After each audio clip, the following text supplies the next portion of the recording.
Hello YouTube, Dave here again. So today I'm going to be going back to my Goblin test series of videos as I demonstrate at least the hand-to-hand combat system from the D&D Rules Cyclopedia.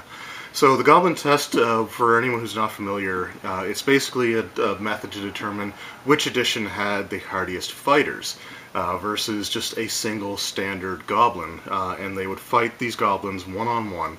And when a goblin was defeated, they would just insert another one directly into it. And the idea was, again, to just test which edition had the most powerful fighters.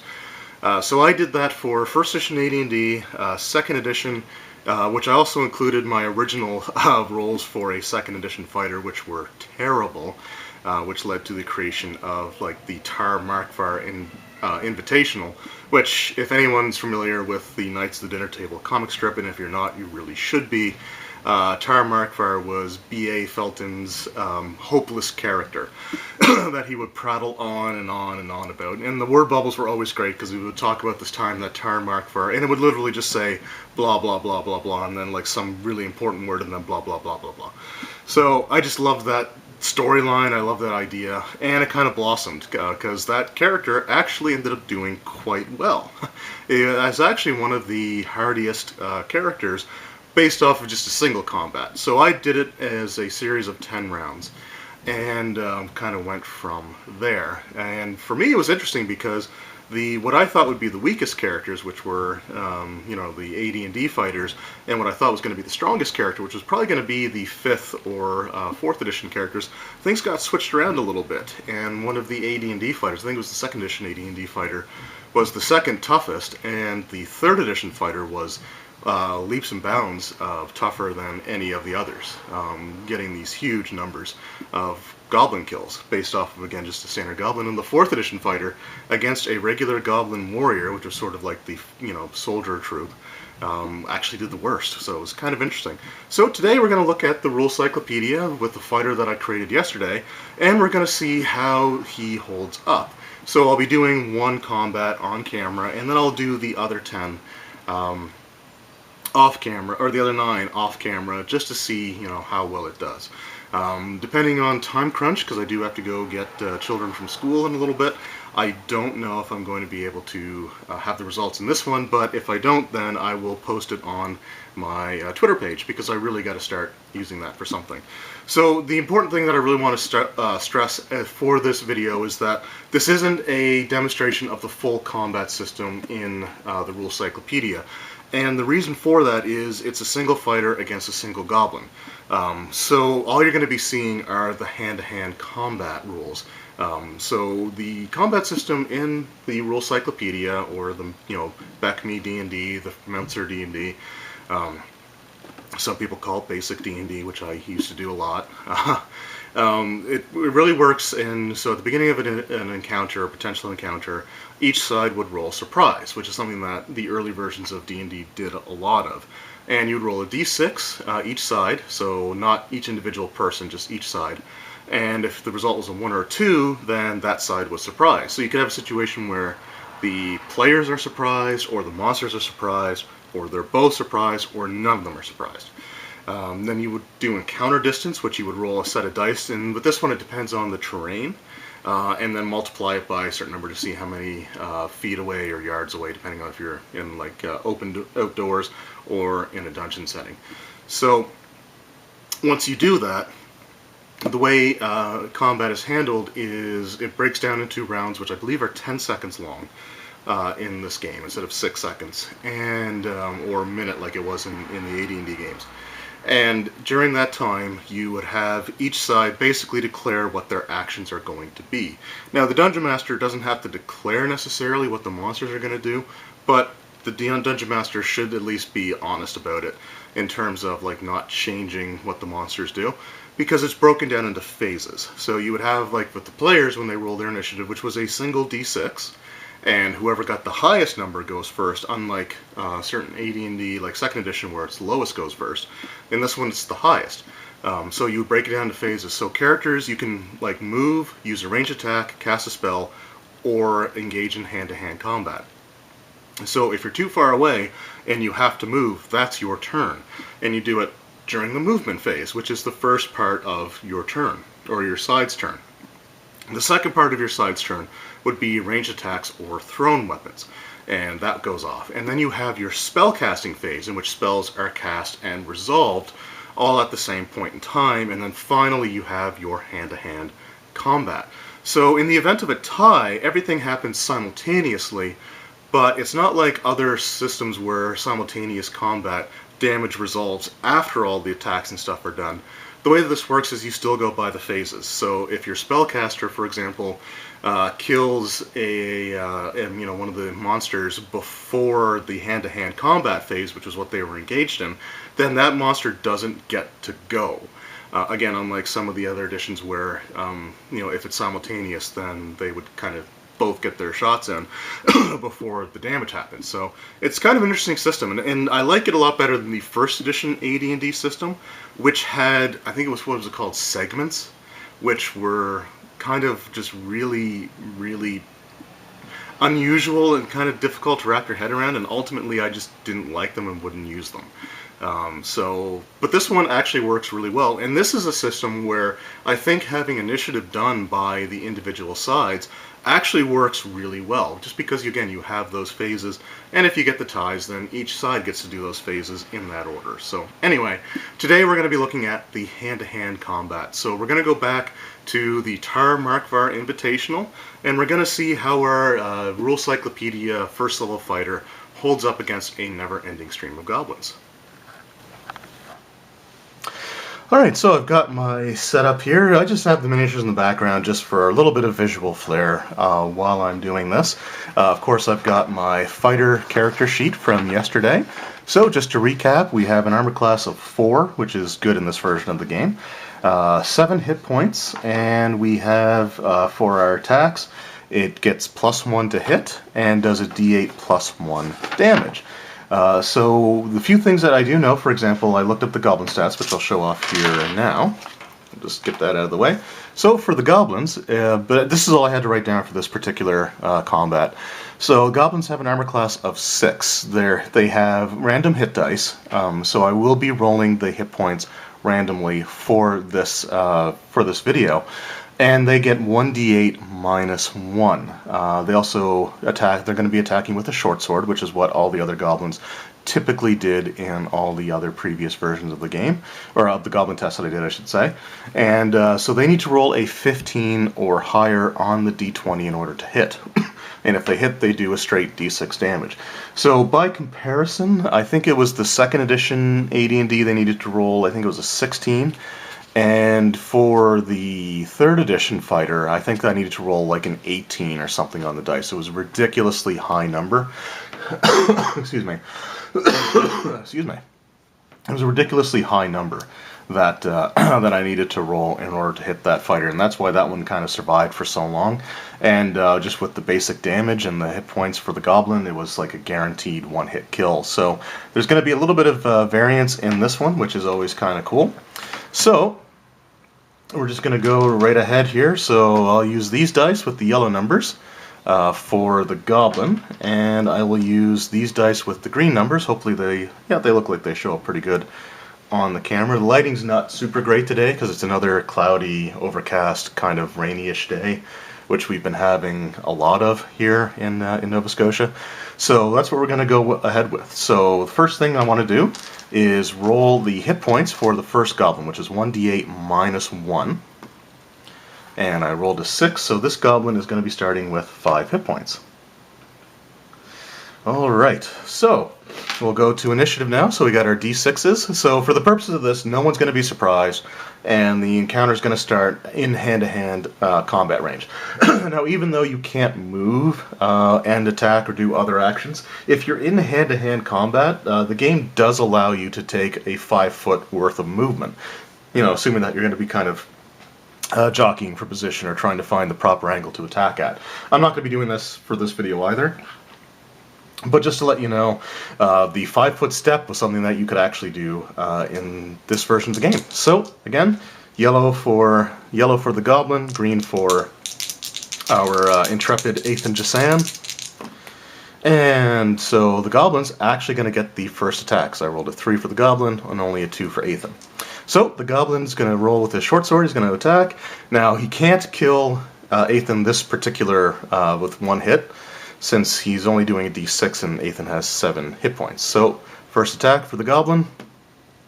Ooh, that is going to hit though. That is an 18 on the dice. I'll just zoom in a little bit here.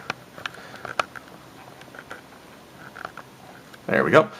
So that is an 18 on the dice. So the Goblin hits Ethan and only does 1 damage. So Ethan's down to 6. And it will be his turn. So, looking on the chart here, the Goblin has an armor class of 6. So to hit AC 6, I need to get a total result of 13 or better. So I'm rolling a d20 plus 1. So if I roll a 12 or higher, then I'm going to end up hitting. So, first attack, oh, that is just going to miss because it's going to be a 12 total. So, next round. And the Goblin's going first again. So this Goblin is motivated.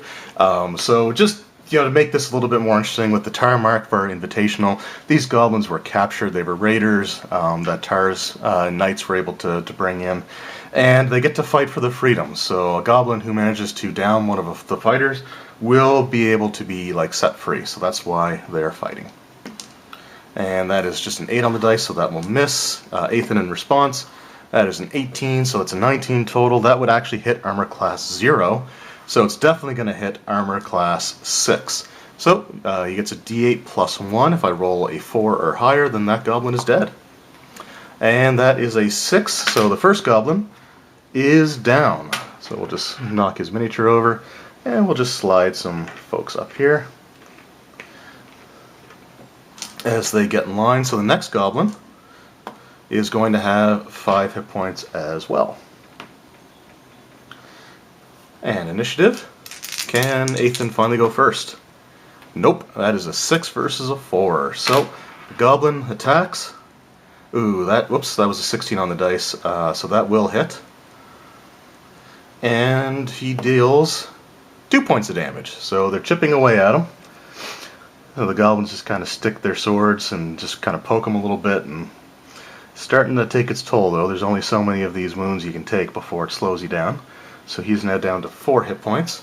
So in response, that is definitely a hit. That would hit armor class 1, because that's 17 plus 1 for 18 total for this character. So d8. If I get a 4 or more, again, the Goblin's defeated. And I rolled another 6, so I'm starting to sense a pattern here. So down goes the second Goblin. Alright, we will move up, roll the Goblin's hit points. So I rolled a 1, they get 1d8 minus 1. I always assume there's a minimum of 1 hit point. So this is a very sickly Goblin, probably hasn't been fed well, emaciated, and we'll see what happens. Maybe this could be the hero Goblin. So, wow, they have won every initiative so far. So our emaciated, sickly Goblin attacks, but misses. That's only a 13 on the dice. Ethan, that's an 18. He's going to automatically kill that Goblin because it only has 1 hit point. Now I could have re-rolled that, but I'll do it straight because again you can't have these sickly creatures. So next one is gonna have 5 hit points. All right. So actually most of these Goblins have had above average hit points, because you'd think they'd be around 3, rolling a 4 on the d8. So initiative, and it's a tie. So this is going to be simultaneous, meaning that both things are going to happen at the same time, and they're both going on the same phase of the combat round. So this is both happening during the hand-to-hand combat scenario. So they're both going to get their attacks off. So I'm just going to roll them actually both at the same time, which is how I resolved simultaneous combat before. And so Ethan hits and the Goblin misses. And Ethan only does 4 damage, so this Goblin is actually going to survive that first attack. And then we're going to go to the next round. Wow. So these guys are really in sync. They're going to go simultaneously again. Now, there are some ways that you can lose ties. in combat. I think if you're wearing, I want to say it's suit armor, which is like the equivalent of full plate that we know now. I think that causes you to lose ties. I might be wrong on that one, but I know if you're using a two-handed weapon, then technically you would go second, like you go last if you were tied. Again, they're both using one-handed weapons, so not an issue. But, ooh, the Goblin hits and Ethan misses. So, let's see what happens here. If I roll a 4 or greater, then this Goblin goes free and Ethan is defeated. But I only rolled a 1. They're not doing much for the damage. All of them have been way, way subpar for damage. So, next round, see if they tie again. Wow. They tie again. Now this would be kind of cool if they both hit and they both take each other down. But no, that doesn't happen. The Goblin misses and Ethan definitely hits. So, this Goblin only has 1 hit point left, so he's automatically defeated. There's no way, since I do a d8 plus 1, so it's taking a minimum of 2 and only has 1 left. Alright, next Goblin. Hit points. Ooh, this is the tough one. This one has 6 hit points. Nearly max. And the Goblin, Ethan has not gone first at all. But the Goblin's going to go first. So again, this is one of the big ones. This is probably one of the commanders of this Goblin raiding band. One of the leaders. And misses by a mile. Ethan in response also misses. Next round. Oh, Ethan finally wins. He goes first. And whiffs it. Rolled a natural 2. And the Goblin, ooh, that's a 16 on the dice, so that's going to hit. Again, now if I roll a 3, so there's 50-50 chance that this Goblin's going free. And there you have it. So 4, Ethan is knocked down. So that is it. This particular Goblin gets to go free. He's earned his freedom. Tar Mark releases him, and off he goes. So there you have it. 4 Goblins killed before he went down, which is actually pretty good. Now having the random hit points can certainly affect things. So since this was a little bit shorter, I think what I'm going to do is just do a quick reset. I'll leave that 1 Goblin miniature free though. And I'm going to just have the average result. So typically an average dice on an average roll on a D8 would be like, they say 4.5. So we'll say it's a 4. All these Goblins are going to have 3 hit points. Now, honestly, that's not going to make things any easier for them, because only 1 Goblin had less than 5 in this particular test. But let's just go ahead and do it anyway, just to see how it goes. So we'll get Ethan back up, and we'll just make this one should be pretty quick. So Goblin goes first. Misses. Ethan in response also misses. So next round. Ethan's going to go first. Wow, natural 1. And the Goblin, ooh, the Goblin hits. That's an 18 on the dice. Can the Goblins finally roll higher than, well, I guess the last one got a 4, but can they actually roll decent damage? Ooh, 3. Alright, so immediately Ethan takes a shot to the gut. Just about half his hit points gone, but he's going to tough it out. And he's going to go first. So that's definitely going to hit the Goblin. That's a 17, that's an 18 total. And that is 6 damage, so again, this Goblin is down. Basically, as long as I don't roll a 1, then the Goblins will be instantly defeated. So I will just put for the first one, that was 4. Whoops. 1, 2, 3, 4. Okay, so our next Goblin has 3 hit points, and Ethan's going to go first again. Natural 20, so that's going to hit, and ooh, this Goblin actually survives that hit, and has 1 hit point left, but misses. So next round. Alright, so now Ethan's in the zone. He's swinging first, going first, hits the Goblin, automatically is going to kill it because he only had 1 hit point left. So next one moves up. 3 hit points again. Ethan goes first. Whoop. Keep it on the paper. Same number anyway, so 17. Not a 1. So down this Goblin goes. And that's one of the things about this version of the game, is that there's a great amount of randomness with the initiatives, with, you know, things like that. Unlike more modern versions of D&D where once you roll initiative it's kind of set in stone. But this one, it changes every round, so you can get situations where the goblins get to go first, like this time, or where Ethan goes first like he did for the last few. So this goblin, hoping to earn his freedom, not even close. Ethan's attack will hit, and not a 1, not a 1. So now he's already tied the previous effort. So we'll move another one up. Has 3 hit points. We'll do initiative. Ethan's going to go first again, but he misses. That's only an 11. I need to roll a. I need to get a 13 total. So, and just misses, unfortunately. So this goblin wasn't able to capitalize on him. Ethan's going to go first again, and that that was closer. I rolled an 11, but still a miss. And the goblin, no, rolled a 5.